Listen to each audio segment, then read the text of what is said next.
एक बार एक राजा अपने मंत्री के साथ कहीं जा रहे थे। रास्ते में उन्हें एक किसान पथरीली उबड़ खाबड़ जमीन पर गहरी नींद में सोता दिखा। राजा ने मंत्री से कहा, देखो यह किसान कैसे असुविधापूर्ण स्थिति में भी चैन से सो रहा है, जबकि हम सारी सुख सुविधाएं होने के बावजूद भी थोड़ी सी अड़चन में ठीक से सो नहीं पाते। मंत्री बोला, महाराज ये सब अभ्यास के कारण है। इसकी परिस्थितियां इसी तरह की हैं, इसलिए यह इनका आदी हो गया है। मनुष्य का शरीर बहुत ही कठोर और बहुत ही कोमल भी है।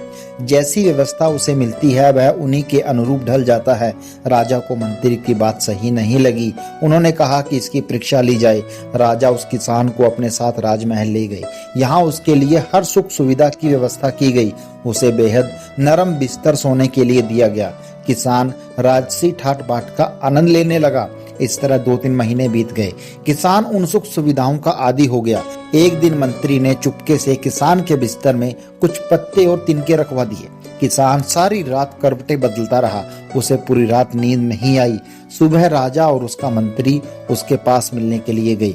किसान ने राजा से शिकायत की कि उसके बिस्तर में कुछ गड़ने वाली चीजें हैं, जिसके कारण उसे रात भर नींद नहीं आई। यह सुनकर मंत्री ने राजा से कहा, देखो महाराज, यह वही किसान है जो पथरीली भूमि पर भी गहरी नींद में आराम से सो रहा था, लेकिन अब यह राजमहल के जीवन का आदी हो गया है। अब इसे पत्ते और तिनके भी चुभते हैं। इसलिए मेरा कथन सत्य ही है कि मनुष्य परिस्थितियों के अनुसार ढल जाता है।